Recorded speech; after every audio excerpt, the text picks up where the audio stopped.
La pandemia del COVID ha trascendido fronteras más allá de las sanitarias. Los países se enfrentan a nuevos retos, y en México, la educación es uno de sus mayores retos. La recuperación del país es incierta. Por un lado, la economía sostenida por el sector informal está afectada por el distanciamiento social. Incluso con repercusiones sanitarias, la reapertura de negocios y movilización siguen presentes por la falta de una estabilidad económica. De igual forma, hay una baja concientización de la población que dificulta la situación sanitaria. Por el otro lado, la niñez está vulnerabilizada aun con la implementación del programa educativo Aprende en Casa, pues la falta de acompañamiento de los tutores complican el aprendizaje. Nuestro proyecto tiene como objetivo analizar el panorama de México en el ámbito multidisciplinario e internacional para identificar las problemáticas económicas, políticas, sociales y demográficas. Para mejorar la política educativa ocasionada por la pandemia, llamada Aprende en Casa 2, expondremos las propuestas trabajadas a lo largo del bloque, analizando su viabilidad, las bases del emprendimiento innovador, su impacto, posibles dilemas y resultados esperados. Nuestra propuesta se basa en complementar y mejorar el programa existente, implementando un programa transversal dedicado a la salud psicoemocional de los niños de primaria en condiciones de poco acompañamiento en casa, donde se aborde la autogestión de su misma educación con o sin acompañamiento. Este será reforzado por campañas de acompañamiento opcionales, con horarios y turnos restringidos con atención pedagógica y psicológica por cada una de las entidades federativas. Analizando la problemática de la pandemia, escogimos dos países, Costa Rica y Finlandia. En la presente gráfica podemos encontrar el número de casos confirmados. Podemos ver que México se posiciona como el país con más confirmados, con 485.836, seguidos de Costa Rica con 23.872 y Finlandia con 7.623.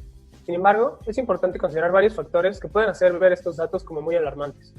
Primeramente, es importante considerar que México tiene una población de 126 millones de habitantes, mientras Finlandia y Costa Rica cuentan únicamente con 5 millones. De igual forma, los brotes iniciaron en distintos momentos, por lo que la evolución del fenómeno es totalmente distinta. La rapidez y la eficacia de las acciones implementadas por cada país también marcaron una diferencia muy importante. La desobediencia de las autoridades fue y ha sido un factor muy determinante en México que ha destacado de forma negativa. La tasa de mortalidad es únicamente de 0.045, que aunque es un número bastante bajo, supera a Finlandia y Costa Rica con 0.06 y 0.08 respectivamente.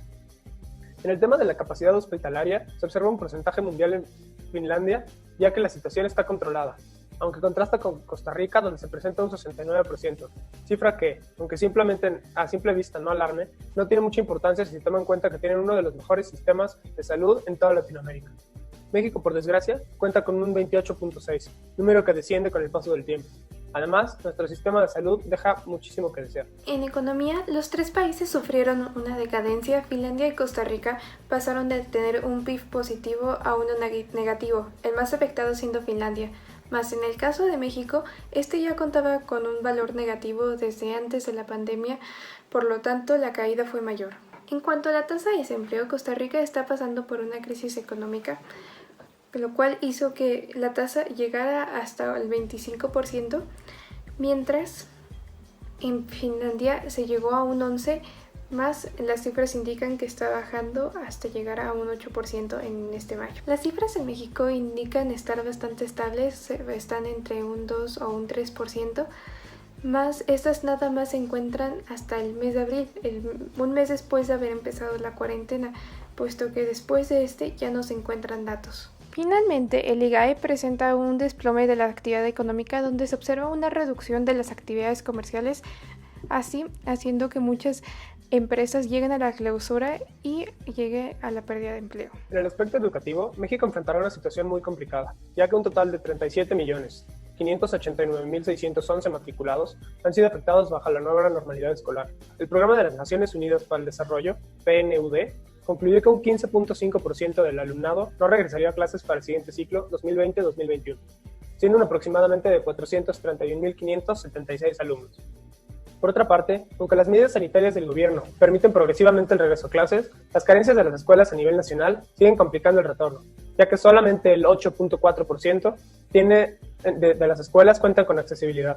El 75.7% sufre con acceso a recursos básicos y el 82.3% tiene indisposición de Internet y comunicación. Costa Rica ha tenido una situación muy similar a la de México, pero han tomado acciones provocando una menor deserción escolar.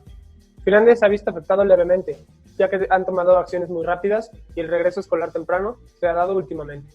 En cuanto a políticas públicas en el ámbito educativo, en México está el Aprende en Casa, el cual su objetivo es tener un mayor alcance en toda la población utilizando los medios de la televisión, internet y radio.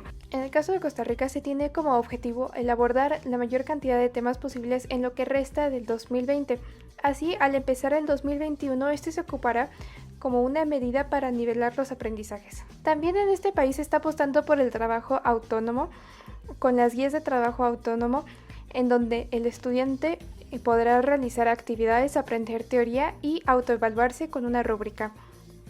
Por otra parte está Finlandia, quienes ya entraron a clases presenciales. Lo interesante de Finlandia está en su sistema educativo, el cual se basa en realizar actividades de la vida diaria y aprender de ellas. No hay tareas y las evaluaciones que hay no están ahí para perjudicar al alumno, sino más bien para que el docente tenga una guía de cómo se está desarrollando la clase. La educación es vital para el desarrollo de un país. En estos momentos, ofrece protección y reduce las repercusiones psicosociales al tener una rutina para los alumnos, aún en una continua incertidumbre. Es prioridad la perseverancia en la carrera estudiantil y el bienestar socioemocional, aunque se debe enfatizar en la falta de acompañamiento para tener un aprendizaje apoyado en el contexto diario. Por eso, la propuesta busca el reforzamiento de Aprende Casa 2, a través de un apartado dedicado a la salud psicoemocional, así como la autogestión de los niños de primaria en televisión y radio. Igualmente, la propuesta está reforzada por campañas de acompañamiento en universidades públicas, adecuando horarios y turnos restringidos con atención psicopedagógica y psicoemocional por entidad federativa.